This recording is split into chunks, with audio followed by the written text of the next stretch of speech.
शेवट तो भला माझा बहु गोड झाला, आलो निजाच्या माहेरा भेटी रखुमाईच्या वरा। परिहार झाला अवघ्या दुःखाचा मागिला, आलो निजाच्या माहेरा भेटी रखुमाईच्या वरा। तुका म्हणे वाणी गेली आता घेऊ धनी, आलो निजाच्या माहेरा भेटी रखुमाईच्या वरा। विठ्ठल विठ्ठल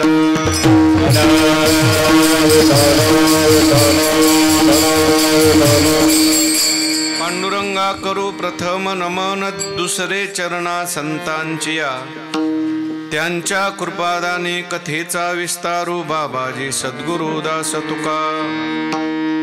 नमो ज्ञानेश्वरा नमो ज्ञानेश्वरा नमो ज्ञानेश्वरा नमो ज्ञानेश्वरा। सोपान देवा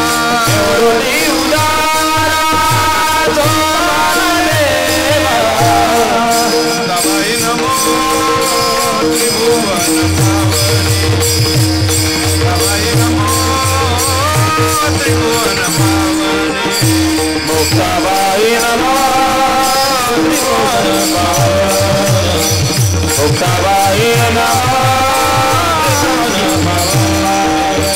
ओ नमो ज्ञानेश्वरा नमो ज्ञानेश्वरा, निवृत्ती उदारा सोपान देवा, निवृत्ती उदारा सोपान देवा। नमो ज्ञानेश्वरा नमो ज्ञानेश्वरा, निवृत्ती उदारा सोपान देवा, निवृत्ती उदारा सोपान देवा।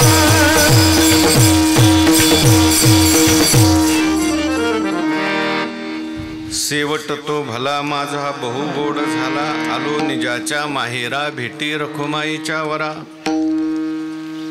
संत श्रेष्ठ जगदवंद्य जगद्गुरु श्री तुकाराम महाराज यांचा हा 4 चरणाचा उत्कृष्ट आणि आपल्या शेवट गोड झाल्याचा अनुभव सांगणार हा अभंग आहे। अभंगावर बोलण्यापूर्वी थोडासा परिहार द्यायचा तो असा, आजची आपली ही जी कीर्तन सेवा आहे ही नैमित्तिक कीर्तन सेवा आहे।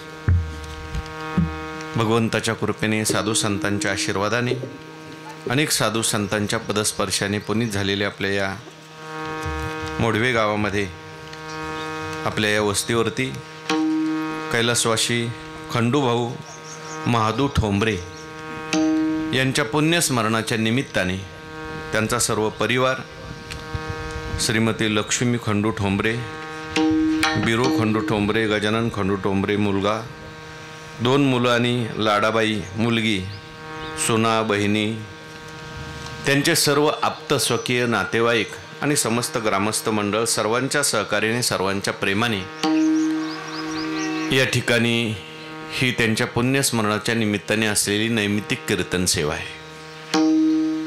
सर्व ग्रामस्थांच्या वतीने माझ्याकडे ही सेवा आलेली आहे।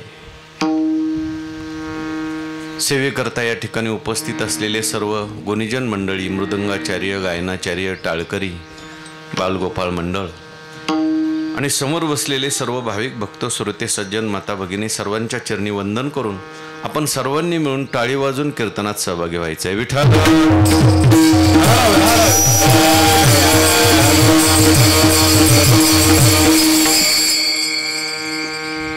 आजची आपली ही नैमित्तिक कीर्तन सेवा आहे। शास्त्राने तुम्हाला आम्हाला काही कर्म करण्याकरता सांगितलेलं आहे। 4 कर्माचा विचार शास्त्र आपल्याला करायला सांगतं। एक आहे नित्य कर्म, दुसरं आहे नैमित्तिक कर्म, तिसरं आहे काम्य कर्म आणि चौथं आहे प्रायश्चित्त कर्म। नित्य कर्म कशाला म्हणतात? जे शास्त्राने आपल्याला रोज करायला सांगितलंय त्याला काय म्हणायचं? नित्य कर्म। उदाहरणार्थ सकाळी उठल्या उठल्या आंघोळ करणे रोज करायची, रोज करायची। रोज आपण आंघोळ केली पाहिजे. आंघोळ केली की लगेच जेवायला बसायचं का? नाही. आंघोळ केल्यानंतर देवपूजा केली पाहिजे, तुळशीला पाणी घातलं पाहिजे, काहीतरी स्वाध्याय केला पाहिजे आणि मगच अन्न पाणी ग्रहण केलं पाहिजे. एखादा मनुष्य म्हटला मी आंघोळ नाही केली जेवलो तर काय होईल, मी नाही देवपूजा केली जेवलो तर काय होईल, त्याच्याकरता तुकाराम महाराज म्हणतात मग तुझ्यात आणि कुत्र्यात काही फरक राहणार काही नाहीतरी काय थोडी, नाहीतरी काय थोडी, स्वान सुकारे बापुडी, स्वान सुकारे बापुडी, स्वान सुकारे बापुडी, नाहीतरी काय थोडी, स्वान सुकारे बापुडी, स्वान सुकारे बापुडी, स्वान सुकारे बापुडी, नाहीतरी काय थोडी, स्वान सुकारे बापुडी, स्वान सुकारे बापुडी, स्वान सुकारे बापुडी, नाहीतरी काय थोडी, स्वान सुकारे बापुडी, स्वान सुकारे बापुडी, स्वान सुकारे बापुडी.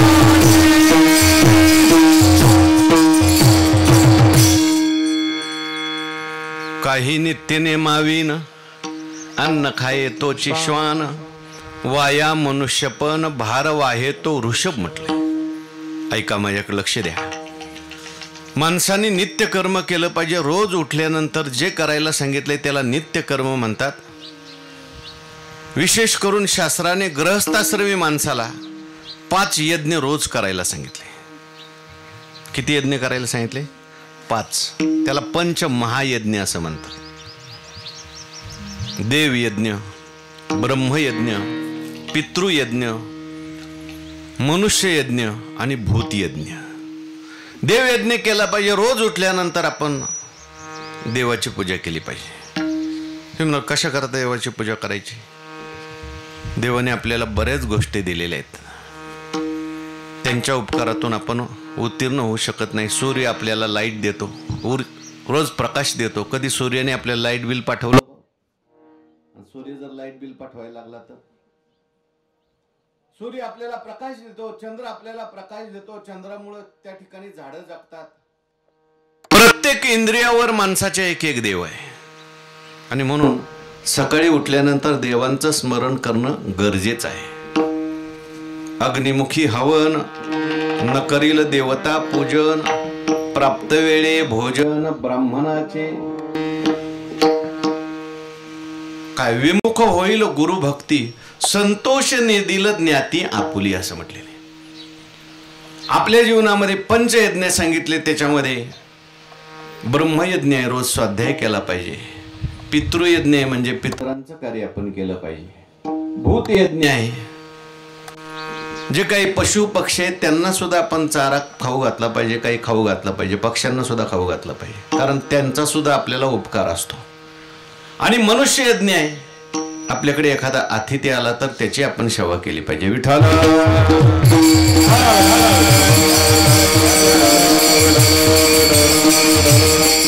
या 5 यज्ञापैकी एक मोठा यज्ञ सांगितलाय, त्याला पितृयज्ञ असं म्हणतात. पितरांच्या संबंधाने त्या ठिकाणी चालू ठेव. थोडा बारीक सोच चालू ठेवायचा, बारीक एकदम. ते पितरांचं कार्य आपण केलं पाहिजे. आजचा जो यज्ञ आहे, आजचं जे कार्य आहे, हे कोणाचं कार्य आहे? पितरांचं कार्य आहे. आजच्या दिवशी पितरांना उद्देशून आपण हा यज्ञ करतोय, कीर्तन करतोय, विधी करतोय. पितरांचं कार्य कशा करता करायचं? पितर म्हणजे कोण? केलं तर काय फायदा होतो, नाही केलं तर काय तोटा होतो? विठ्ठल विठ्ठल.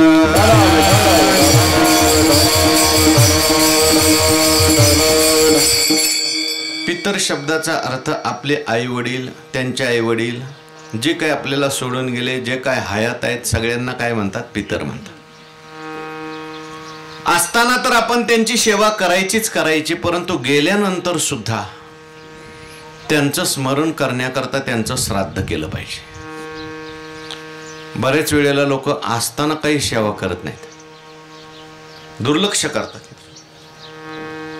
आणि गेल्यानंतर मग मात्र मोठा उत्सव करतात. काय? मेल्यावरी पिंडदान. जित्या नाही मेल्यावरी पिंडदान,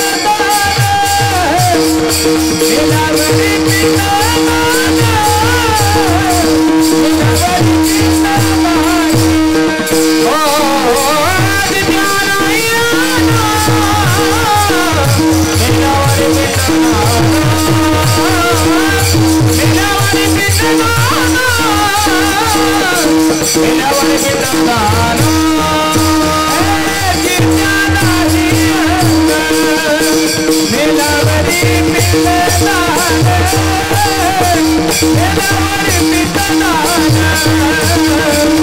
मेल्यावरी पिंडदान. जित्या नाही मेल्यावरी पिंडदान, मेल्यावरी पिंडदान, मेल्यावरी पिंडदान.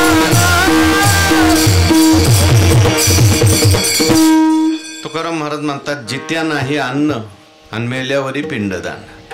जिवंत असताना त्याला पाणी द्यायचं नाही, जिवंत असताना सेवा करायची नाही, मेल्यावर त्यांचा उत्सव करायचा. असं नाही करायचं. जिवंत असताना सेवा करून त्यांचे आशीर्वाद घ्यायचे आणि मेल्यानंतर सुद्धा त्यांचं स्मरण करायचं, त्यांच्या निमित्ताने सत्कर्म करायचं. कशा करता करायचं? गेल्यानंतर सत्कर्म करायचं, श्राद्ध करायचं. कोणी असेल असं म्हणेल की आपण इथं श्राद्ध करायचं आणि त्यांना कसं काय मिळेल? मेलेल्या माणसाला आपण इथं केलेलं कसं काय मिळेल असं कोणी म्हणेल, पण मिळतं. पूर्वीच्या काळामध्ये पत्र होती, पत्र. आता पत्र कमी झाली मोबाईलमुळं. आपल्या गावात आपण पत्र टाकलं तो बरोबर ज्याच्या नावाचं पत्र आहे त्याच्या गावामध्ये ते जात होतं.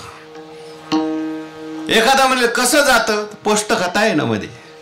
तसं देवाचं एक पोस्ट खातं आहे. आपण इथं श्राद्ध केलं, ज्याच्या नावाने केलं त्याच्यापर्यंत पोचतं. विठ्ठल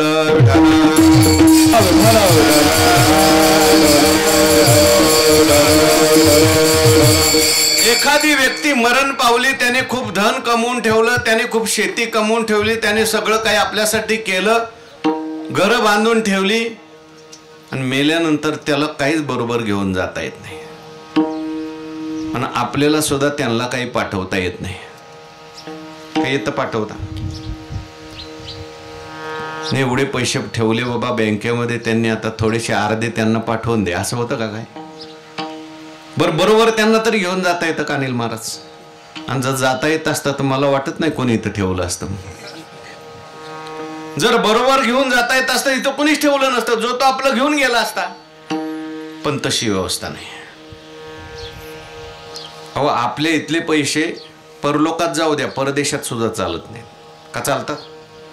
भारतातले पैसे घेऊन एखादा रुपये घेऊन अमेरिकेत गेला आणि म्हणायला लागला मला अमेरिकेत भाजी द्या, जेवण द्या, कपडे द्या, दिल का कोणी? भारतातले पैसे तिथे रूपांतरित करून घ्यावे लागतात. एका देशातले पैसे दुसऱ्या देशात चालत नाहीत, मग इहलोकातलं परलोकात कसं काय चालेल? पण एक वस्तू अशी ती सगळ्या देशात चालते. काय तिचं नाव? एक वस्तू अशी कुठल्या देशात घेऊन जा अनिल महाराज, कुरी महाराज, सगळ्या देशात चालते. काय? कर हरी भक्ती परलोक येईल कामा, कोण विलय माता सोनिया, कोण विलय माता सोनिया. कर हरी भक्ती परलोक येईल कामा, कोण विलय माता सोनिया, कोण विलय माता सोनिया.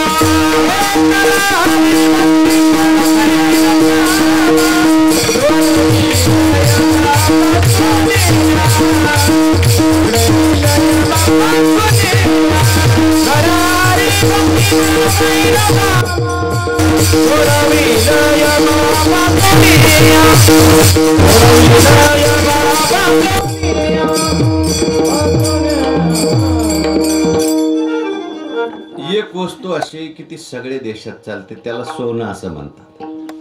तुम्ही भारतातलं सोनं घेऊन अमेरिकेत गेलं तर ते म्हणतील का आम्हाला चालत नाही? चालतच. सोनं सगळ्या देशात चालतं, तसं पुण्य सगळ्या देशात चालतं. ऐका काय म्हणलं मी? पुण्य सगळ्या देशात चालतं. पुण्य माणसाला घेऊनही जाता येतं आणि पुण्य आपल्याला पाठवता येतं. ज्या दिवशी आपलं शरीर पडेल, आपण निघालो पुढच्या प्रवासाला, यम जो असतो किंवा यमदूत जे असतात ते आपल्याला आपलं पुण्य विचारतात. किती पुण्य केलं? मी एवढी शेती कमवली, मी एवढे पैसे कमवले. तो म्हणतो बाकी मला काय सांगू नको, पुण्य किती केलं सांग. जसं गाडीमध्ये ते तिकीट तपासणारे असतात. रेल्वेने एखादा मनुष्य प्रवास करत असेल, प्रवास करत असताना तो तिकीट तपासणारा आला, दाखवा तिकीट. तो म्हणत तुला माहिती नाही का मी कोण आहे? मला कशाला तिकीट विचारतो? म्हटलं कोण आहे तू? तो म्हटला मी अमक्या अमक्या गावचा सरपंच आहे, मी अमक्या अमक्या गावचा पाटील आहे. ते म्हणले तू सरपंच आस किंवा पाटील आस, प्रवास करतो तर मला काय पाहिजे? तिकीट पाहिजे. मला तिकीट विचारतो, तुला माहिती नाही का माझे बँकेमध्ये 5 कोटी रुपये, माझ्या हातामध्ये अंगठ्या आहेत, माझ्या गळ्यामध्ये नेकलेस आहे, सोन्याचे अलंकार आहेत, मला तिकीट मागतो. तो तिकीटवाला म्हणला तुला काय, तुझे 5 कोटी तुला लकलाभ असो, तुझं सोनं तुला लकलाभ असो, पण तुला प्रवास करायचा असेल तर तुझ्याकडे काय पाहिजे? तिकीट पाहिजे, नाही तर खाली उतर. तसं मेल्यानंतर प्रवास सुरू होतो जीवाचा आणि यम तिकीट तपासायला येतो. यम विचारतो पुण्य किती केलं मला सांग. हा म्हणायला लागला एवढे एवढे पैसे जमवले, एवढी एवढी शेती जमली. यम म्हणतो हाणारे याला जरा, पुण्य किती केलं सांगा. विठ्ठल विठ्ठल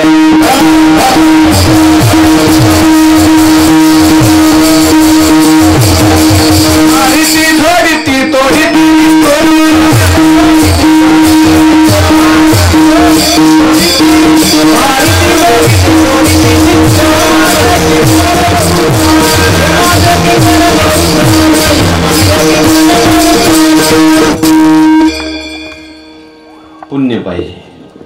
म्हणून आपण पुण्य केलं पाहिजे आणि आपले जे गेलेले लोक असतील त्यांच्यासाठी सुद्धा आपण पुण्य पाठवलं पाहिजे. पुण्य पाठवता येतं बरं का. म्हणून हे जे कर्म आहे हे नैमित्तिक कर्म आहे. ज्ञानोबांनी या नैमित्तिक 18व्या अध्यायामध्ये सोम सूर्यादी ग्रहणी येऊनी करविती पार्वणे, का माता पितर मरणे अंकित जे दिवस. नैमित्तिक कर्म जे असतं कधी देशाच्या निमित्ताने येतं, कधी काळाच्या निमित्ताने येतं, तर कधी परिस्थितीच्या निमित्ताने येत असतं.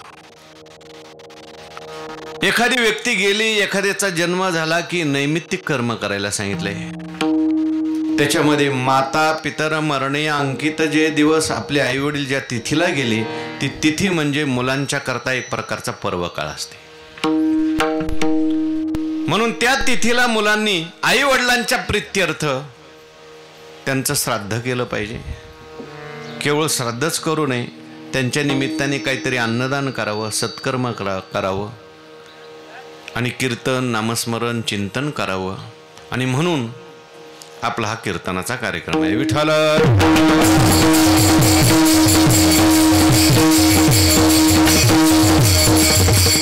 पितरांच्या प्रीत्यर्थ जर आपण नामस्मरण केलं, चिंतन केलं, तर पितर जे आहेत ते संतुष्ट होतात स्वर्गामध्ये किंवा जिथे असतील. ते संतुष्ट होऊन कुळातल्या लोकांना आशीर्वाद देतात आणि आशीर्वाद दिल्यानंतर कुळातल्या लोकांना प्राप्त होतं, आरोग्य प्राप्त होतं, त्यांची सगळी कामं लवकर लवकर होतात. नाम मने पितृ आशीर्वाद दे,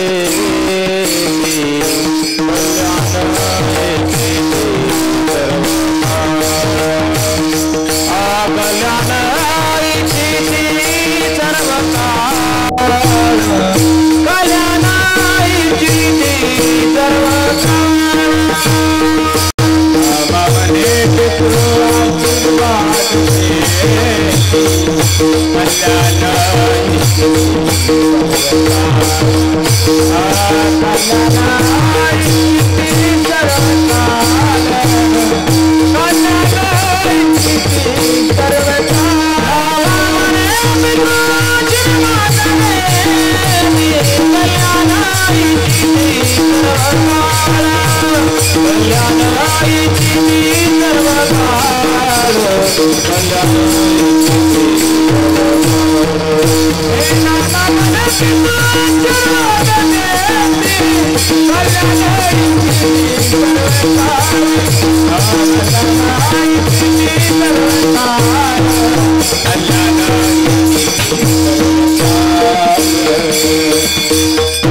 ज्या घरामध्ये लोक पितरांचं कार्य करतात, पितरांच्या तिथीला म्हणा, काही काही घरामध्ये मी पाहिले रोज लोक पितरांचं कार्य करतात, पितरांच्या करता रोज काहीतरी समर्पित करतात. नाही आपल्याला रोज जमलं तरी कमीत कमी भाद्रपद महिना पितृ पंधरवडा त्याच्यात केलं पाहिजे. पितृ पंधरवड्यामध्ये जी काही पितरांची तिथी असेल त्या दिवशी केलं पाहिजे. नाही त्या तिथीला करता आलं, अमावस्याला केलं पाहिजे, पौर्णिमेला केलं पाहिजे, किंवा आई वडील ज्या तिथीला गेले ती तिथी आपण कायम त्या तिथीला आपण काहीतरी श्राद्ध कर्म केलं पाहिजे. म्हणजे मग पितरांचा आशीर्वाद प्राप्त होतो.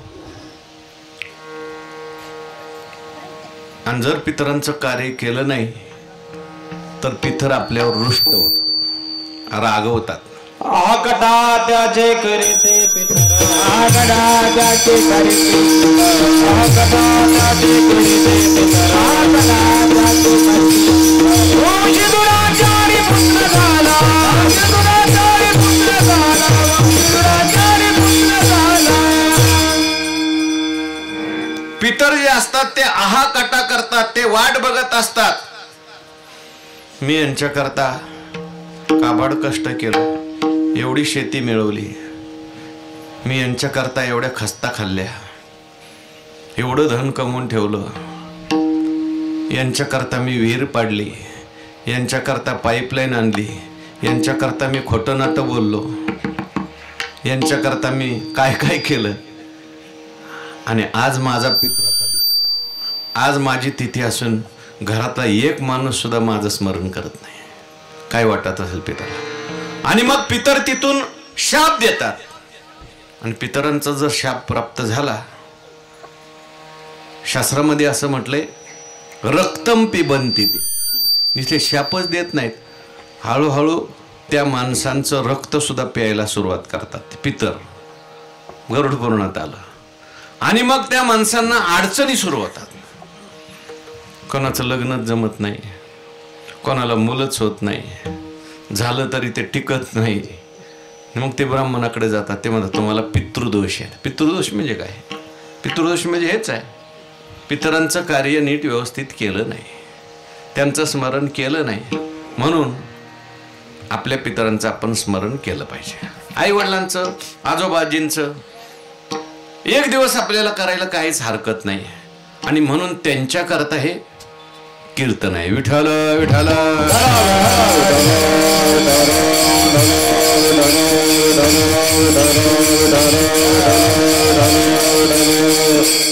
नसेल एखाद्याची परिस्थिती, गरुड पुराणात त्याच्यात सुद्धा विकल्प सांगितलाय.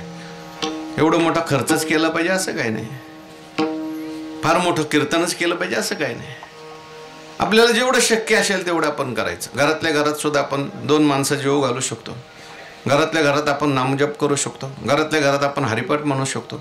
आणि काहीच नसेल तर गरुड पुराण सांगता हात जोडायचे आणि पितराला दक्षिण दिशेकडे उभं राहून सांगायचं, माझ्याकडे मला जेवायला नाही, मी तुम्हाला कुठून देऊ, मला क्षमा करा. म्हणजे पितरांचा रोष होत नाही. विठ्ठल विठ्ठल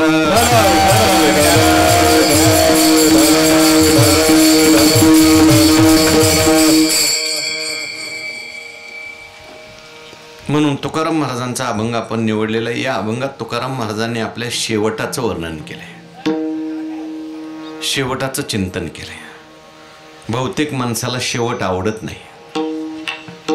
अगा मर हा बोलू न साहती आणि मेलिया तरी रडती, एखाद्या माणसाला म्हटलं जर आपण तुम्ही मरणार आहे म्हटलं की म्हणतो तू मर, तुझा बाप मर, तुझं सगळे मरेल, मी नाही मरणार. मरण माणसाला आवडत नाही, पण ही मरण ही माणसाच्या जीवनातली वस्तुस्थिती आहे बरं का, आल्याशिवाय राहत नाही.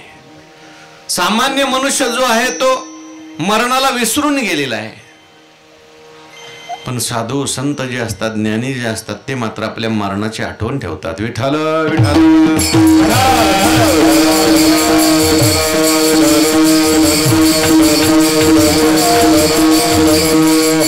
ज्ञानी जो असतो तो मरणाची आठवण ठेवतो. श्रीमद भगवद्गीतेमध्ये 13व्या अध्यायात ज्ञानी महापुरुषाची 18 लक्षणं सांगितली. कोण ज्ञानी? 18 लक्षणं सांगितली, फार सुंदर लक्षणं सांगितली. अमानित्वम, अदंबित्वम, अहिंसा, क्षांतिरार्जवम. हे सगळी लक्षणं सांगता सांगता शेवटचं एक महत्वाचं लक्षण सांगितलं, जन्म मृत्यू जरा व्याधी दुःख दोष अनुदर्शनम.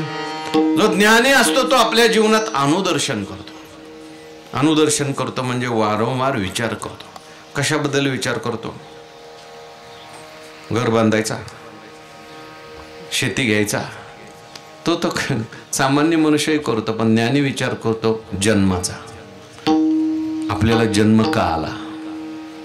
जन्माला येत असताना आपल्याला किती दुःख झालं असेल, परत आपल्याला जन्म घ्यावा लागणार नाही यासाठी आपण काय केलं पाहिजे.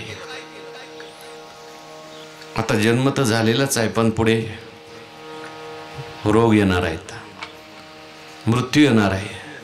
मृत्यूच्या वेळेस आपली काय स्थिती होईल? असा काय करतो ज्ञानी? वारंवार विचार करतो. ज्ञानी म्हणतात त्याला. ते एकनाथ महाराजांच्याकडे एकदा एक मनुष्य गेला. ऐकताय का तुम्ही? एकनाथ महाराजांच्याकडे एक मनुष्य गेला. गेल्यानंतर एकनाथ महाराजांना म्हटलं, महाराज तुम्हाला एक विचारायला आलोय. काय?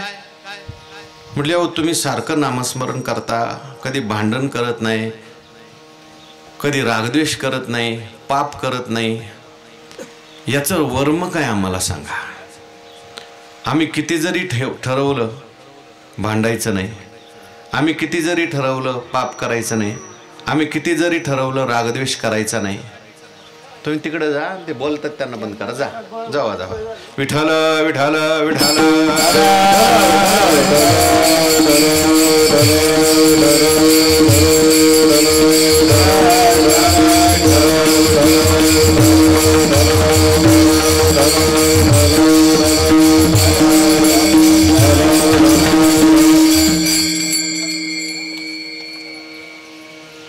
ऐका, लक्ष द्या.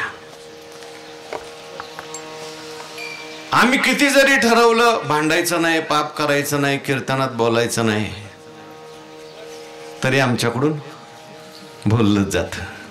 असं कोण म्हणतंय? कोण म्हणतंय? कोण म्हणतंय रे बाळा?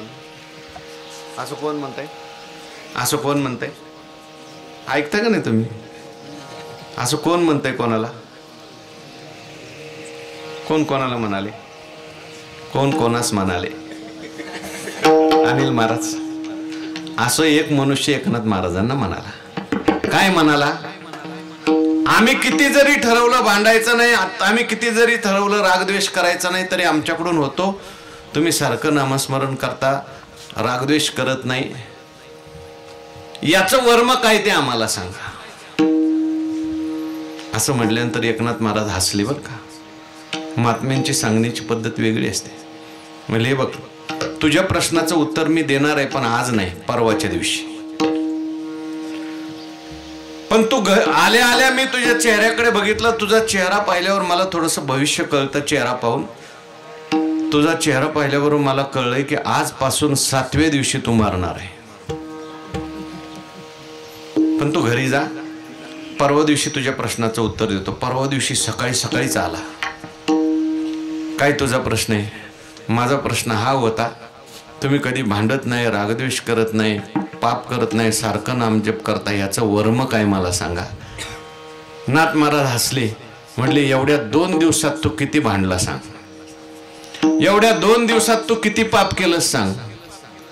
तो म्हटला, अहो कशाचं भांडण आणि कशाचं पाप, तुम्ही 7व्या दिवशी मरणार आहे तेव्हा सांगितल्यापासून सारखा नामजप सुरू झालाय म्हटलं. सारखी माळ हातात घेतली, काही दुसरं सुचत नाही, मला मरण दिसतंय नुसतं. एकनाथ महाराज म्हणले काही काळजी करू नको, तू काही मरणार नाही म्हटले. मी तुला विनोदाने म्हटलं, पण माझ्या चांगल्या वागण्याचं हे रहस्य आहे. मी तुला सांगतो की मी रोज माझं मरण आठवतो. आपल्याला एक दिवस मरायचंय, कदाचित उद्याच मरावं लागेल असा मी विचार करतो. त्यामुळे मी कधीच कोणाशी भांडत नाही, कधीच पाप करत नाही.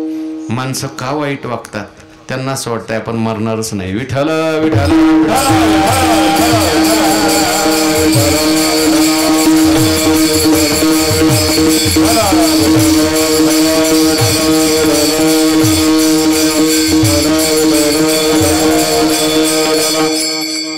सामान्य माणसं जी आहेत ते अंतकाळाचा विचार करत नाहीत, पण साधू संत जे असतात ते अंतकाळाचा विचार करतात. तुकाराम महाराज म्हणतात आम्ही मध्यान्ह काळाकडे जास्त लक्ष दिलं नाही, तेवढं अंतकाळाकडे दिलं. मध्यान्ह काळ जो आहे त्याच्याकरता आम्ही पोटापुरते प्रयत्न केले. प्रारब्धेची जोडे धन, प्रारब्धेची वाढे मान, सोस करसी वाया, भजमना पंढरी राया. प्रारब्धामध्ये जेवढं दुःख असतं तेवढं सुख सुद्धा असतं. प्रारब्धात प्रयत्न न करता जसं दुःख येतं तसं सुख सुद्धा येतं. तुम्ही असा मनुष्य पाहिला का हो कधी? आज आमच्या घरी सत्यनारायणाची पूजा आहे. कशाला? 3 वर्ष सुखात गेले, थोडे दुःखात यायला पाहिजेत म्हणून सत्यनारायण. असा सत्यनारायण तुम्ही ऐकला का कधी? दुःखाकरता केलेला? काय चाललंय गडबड?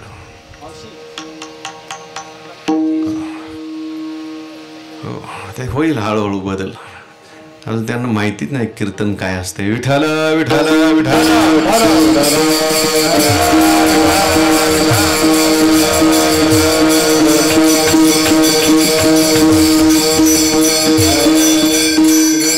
तरी बरीच क्रांती झालेली आहे की नाही? खाणारी पिणारी माणसं पण कीर्तनात येऊन बसतात, चांगली गोष्ट आहे.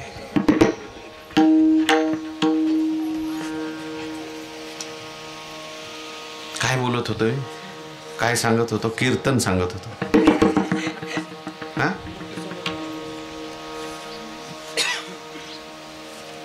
मृत्यूचं काय चाललं होतं? ते पुढं गेलं ना अजून थोडस. माऊली कुठं होता आपला? हा, मी सत्यनारायण सांगत होतो, बरोबर आहे? कोणता सत्यनारायण? जगामध्ये कोणी सत्यनारायण केलं का मला दुःख यावं म्हणून केलाय? आमच्याकडे आज भजन आहे कशासाठी? दुःख यावं म्हणून. आमच्याकडे आज कीर्तन आहे कशासाठी? दुःख यावं म्हणून. असं कोणी पाहिलं का तुम्ही कीर्तन? मग सत्यनारायण केलं नाही, कीर्तन केलं नाही, तरी सुद्धा दुःख येतं का नाही येत? येतं. काय येतं? प्रारब्धात असतं म्हणून येतं. मग दुःख जर प्रयत्न न करता येतं तर सुख का येणार नाही? विठ्ठल विठ्ठल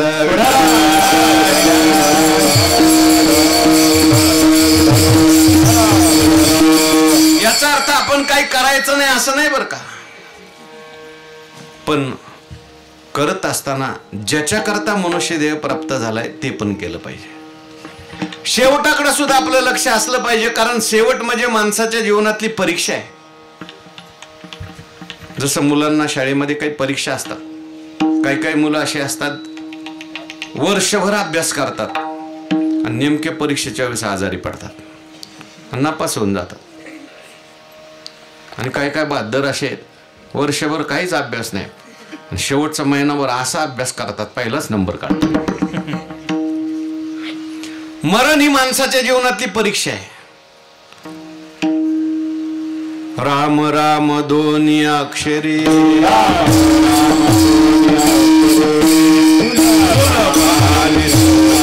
सुलभ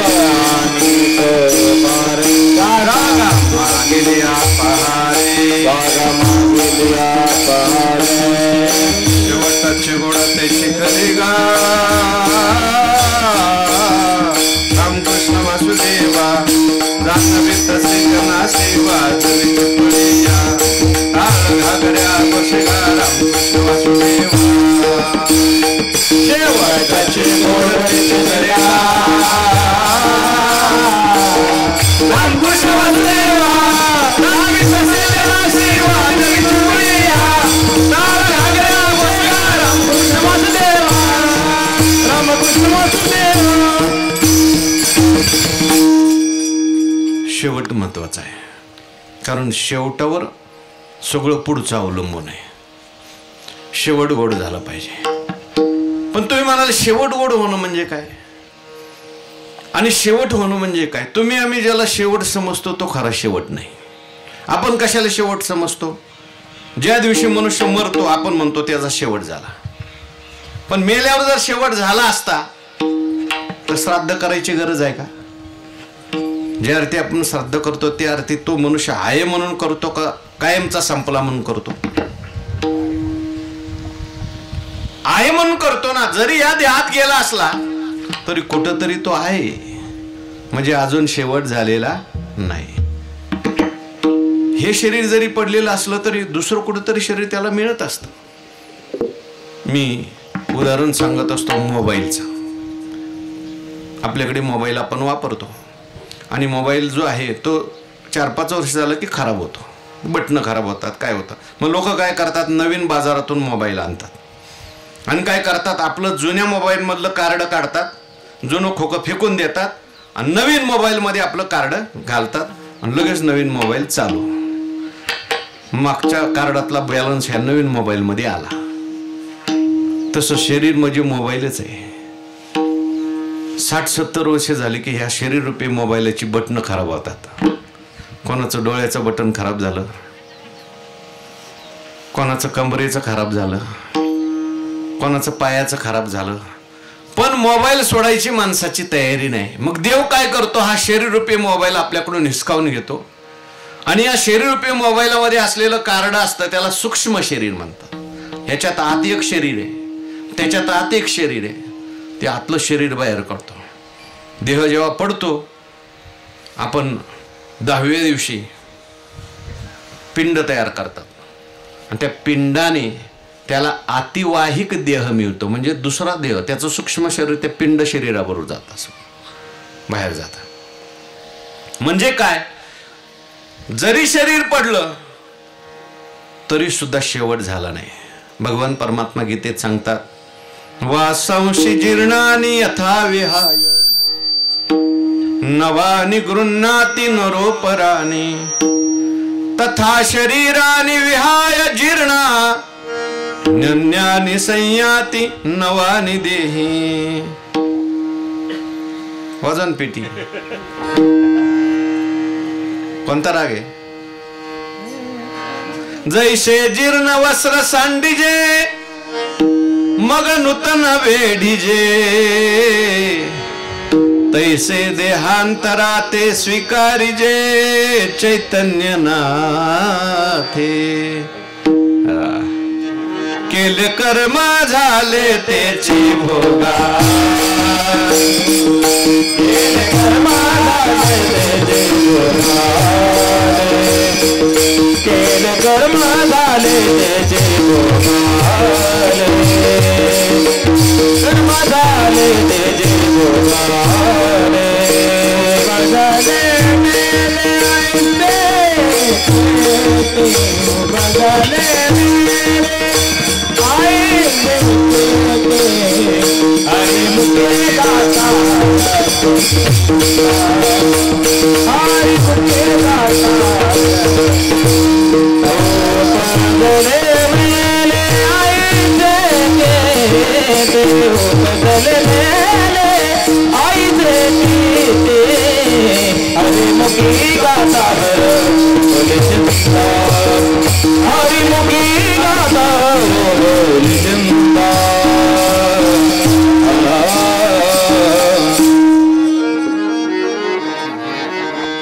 ऐका, आपण ज्याला शेवट समजतो तो खरा शेवट नाही. थोडंसं वाढवू स्वर ह्याचा. आणि आपण ज्याला शेवट गोड होणं समजतो तो शेवट गोड होणं नाही. आपण एखाद्याचा शेवट गोड झाला कशावरून समजतो? कशावरून समजतो? एखाद्या माणसाचा शेवट गोड झाला तुम्ही कशावरून समजता? तुम्ही कशावरून समजता? हा तुम्ही करतो नाही. सामान्य माणसं शेवट गोड झाला कशावरून समजतात सांगतो ऐका. त्यांचा शेवट चांगला झाला. घरातले सगळे असताना त्यांना मरण आलं. त्यांचा शेवट चांगला झाला. पोराच्या मांडीवर डोकं ठेवून त्यांचा शेवट झाला. काही आजार नाही, काही नाही, काही नाही, चालता बोलता गेले. अमावस एकादशीला गेले,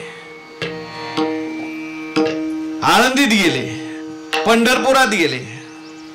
त्यांच्या सगळ्या घरातल्या लोकांनी त्यांना चंदनाच्या लाकडात जाळलं. त्यांच्या अंत्ययात्रेला बरीच लोक आली आणि 14व्याचं जेवणही चांगलं झालं. त्यांचा शेवट काय झाला? आणि काय काय वेळेस असं होतं बघा, ऐकताय ना तुम्ही? काही काही माणसं जन्मभर परमार्थ करतात आणि त्यांचा अपघात होतो. त्यांना असा काही रोग होतो, आरडत ओरडत त्यांचा मृत्यू होतो. अमावस्येला मृत्यू होतो. कोरोनामध्ये चांगली चांगली माणसं गेली. काही काही माणसांचा परमार्थ जन्मभर करून सुद्धा आरडत ओरडत मृत्यू होतो. थोडंसं कमी कर. अपघाताने मृत्यू होतो चांगल्या माणसाचा, आजाराने मृत्यू होतो, हॉस्पिटलमध्ये मृत्यू होतो चांगल्या माणसांचा.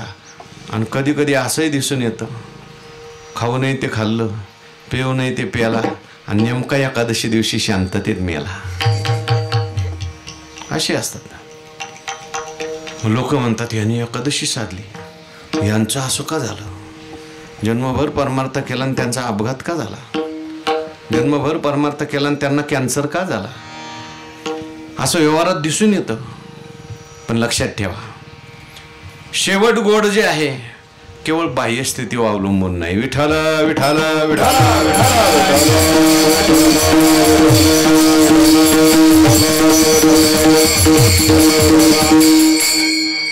एखादा भगवत भक्त असेल, अपघाताने मेला असेल, आजाराने मेला असेल, आरडत ओरडत मेला असेल तरी त्याला सद्गती मिळते. आणि एखादा नास्तिक मनुष्य जरी एकादशीला मेला, जरी शांततेत मेला तरी त्याला सद्गती मिळत नाही. कारण शेवट जो आहे तो जन्मभर काय केलंय आणि अंतकाळाच्या वेळेस मनात काय त्याच्यावर असतो. आगा मरणी जया जे आठवे, तो तेची गती ते पावे, मनोनी सदा स्मरावे मातेची तुवा. अंतकाळावर खूप अवलंबून आहे. अंतकालेच मामेव स्मरण मुक्त्वा कलेवरम ये प्रयाती तेजंदेह चयाति परमाम गतिम. विठ्ठल विठ्ठल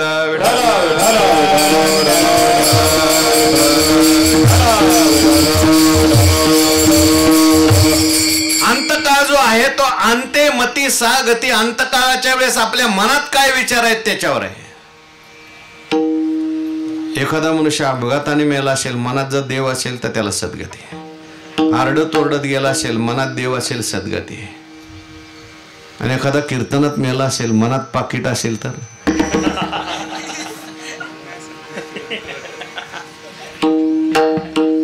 सांगता येत नाही. अवघड आहे. अंतकाळ काय आहे? अवघड आहे. मी एक उदाहरण सांगतो तुम्हाला. आपल्याकडे एक संत होऊन गेले, संत चोखामेळा. कोणतं गाव त्यांचं? मंगळवेढा नावाची त्यांची भूमी. किती महान संत होते बघा. स्वर्गामध्ये अमृत नासलं. सगळे देव देवाकडे गेले, म्हणले अमृत नासलंय, काय करायचं, ह्याला कुठं शुद्ध करायचं? आता अमृताला नासल्यावर, दूध नासल्यावर शुद्ध होत नाही, अमृत कशाने शुद्ध होणार? म्हणले एक काम करा, ह्याला मंगळवेढ्याला घेऊन जा, मृत्यू लोकात. आणि चोखामेळा नावाचे संत आहेत, त्यांनी नामस्मरण करत ह्यात हात बुडवला, अमृत शुद्ध होऊन जाईल. असे चोखामेळा. सामान्य अधिकार होता का? सगळे स्वर्गातले देव अमृत घेऊन खाली आले. त्या चोखा मेळाने त्याच्यात करंगळी बुडवली आणि त्यांचं अमृत काय झालं, शुद्ध झालं. एवढे शुद्ध, इतके पवित्र होते, पण लोक त्यांना मंदिरात येऊ देत नव्हती त्या काळामध्ये. पण अधिकार मोठा होता त्यांचा अंतकाळ कसा झाला तुम्हाला माहितीये का? ऐका, काय झालं, तो काळ जो होता तो मोगलाईचा काळ होता. मुघलांचं राज्य होतं. आणि मुघलांचा स्वभाव असा होता की गावात जर एखादं काम करायचं असेल, धरण बांधायचंय, नदी बांधायची, गावाला तोस करायचा आहे, सगळ्या गावातल्या लोकांना कामाला लावायचं. आणि नाही काम केलं तर हातामध्ये दांडक. म्हणून पारतंत्र्याचा काळ फार वाईट आहे. जुन्या लोकांना आठवत असेल, सगळ्या गावातल्या लोकांना गावाचा गावकोच बांधायला लावलं, भिंत बांधायला लावली, लहान मुलं काय, बाया काय, आणि त्यात चोखा मेळाला सुद्धा लावलं. लोक म्हणत होते अहो ते साधू आहेत, ते कीर्तनकार आहेत. ते म्हटले कीर्तन कराल तर पहिला लावायचा म्हटले. मुघल होते, ते नास्तिक होते. आपल्या धार्मिक लोकांना पहिला त्रास द्यायचे, विठ्ठल विठ्ठल विठ्ठल.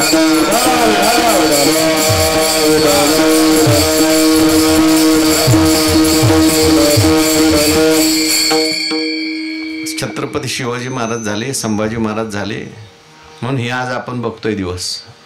आता काय झालं असतं काय सांगता येत नाही. लक्षात ठेवा. कशा करता मी सांगतोय, ते बांधकाम करण्याकरता चोखा मेळाने सुद्धा बांधकाम करायला लागले. बांधकाम वरती आलं, वरती आल्यानंतर ती भिंत काही व्यवस्थित बांधली गेली नाही, ती भिंत कोसळली आणि अनेक लोक त्याच्या खाली मारले गेले. त्याच्यात चोखा मेळा सुद्धा गाडले गेले. नामदेव महाराज देवाच्या दर्शनाला गेले. सकाळी सकाळी देवाच्या डोळ्यात पाणी आलं होतं. नामदेव महाराजांनी विचारलं, देवा तुम्ही रडता? म्हटले काय झालं? म्हटले माझा आवडता भक्त चोखा मेळा आज गेला. नामदेव महाराज म्हटले मग गेला तर तुम्ही कसं काय जाऊ दिला? म्हटले अरे नामदेवा, त्याचं प्रारब्धच असं होतं म्हणून तो गेला. माझी अशी इच्छा आहे, माझा हात पितांबर तू घेऊन जा आणि चोखा मेळ्याच्या आस्ती त्या पितांबरात घेऊन यायच्या. नामदेव महाराज देवाला म्हटले, देवा तुम्ही भावनेच्या भरात काय बोलताय, तुम्हाला कळतं का? काय भावनेच्या भरात बोलतात, कळतं का? म्हटले काय बोलतोय, मला चांगलं कळतं. अहो आस्ती आणायच्या, पण आणायच्या कशा, निवडायच्या कशा? 101 लोक तिथं मेलेली आहेत. देवाने सांगितलं अरे माझ्या भक्ताच्या आस्ती आणि सामान्य लोकांच्या आस्ती याच्यात फरक आहे. तिथे जा, आस्ती कानाला लाव आणि जे आस्ती विठ्ठल विठ्ठल म्हणतील त्या तू घेऊन ये. विठ्ठल नाम जयामध्ये नेम, विठ्ठल नाम नाम मने देवा कशावर खाव्या, मने देवा कशावर खाव्या, नाम मने देवा कशावर खाव्या, मने देवा कशावर खाव्या. विठ्ठल नाम जयामध्ये निघे, नाम जयामध्ये निघे, विठ्ठल नाम जयामध्ये निघे. ज्या आस्ती विठ्ठल विठ्ठल म्हणतील ना त्या माझ्या चोख्याच्या आस्ती आहेत. नामदेव महाराज मनात मनात हसायलाच लागले. म्हटले मी रोज लोकांना कीर्तनात म्हणतोय विठ्ठल विठ्ठल म्हणा, एकही म्हणत नाही. आणि देव म्हणतात काय म्हणतील, आस्ती विठ्ठल विठ्ठल म्हणतील. आमचे गुरुवर्य थोडंसं खालच्या भाषेत सांगत असतात. मी लोकांना सांगतो त्यांचे थोबाडं म्हणत नाहीत, त्यांचे हाडं कशी काय म्हणतील ना, असं म्हणायचं.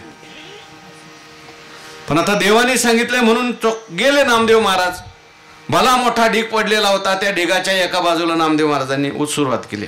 आस्ती उचलायच्या कानाला लावायची, आस्ती उचलायच्या कानाला लावायची. मी एका कोपरा तर काही नाही सापडला, दुसऱ्या कोपरा आस्ती उचलायच्या कानाला, तिथंही नाही सापडलं, तिसरा कोपरा आस्ती उचलायच्या कानाला लावायच्या.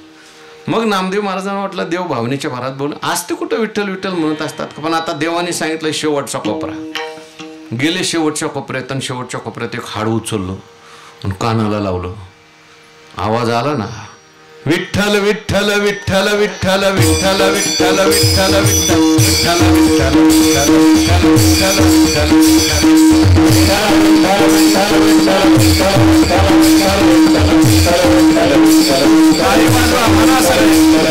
विठ्ठल विठ्ठल विठ्ठल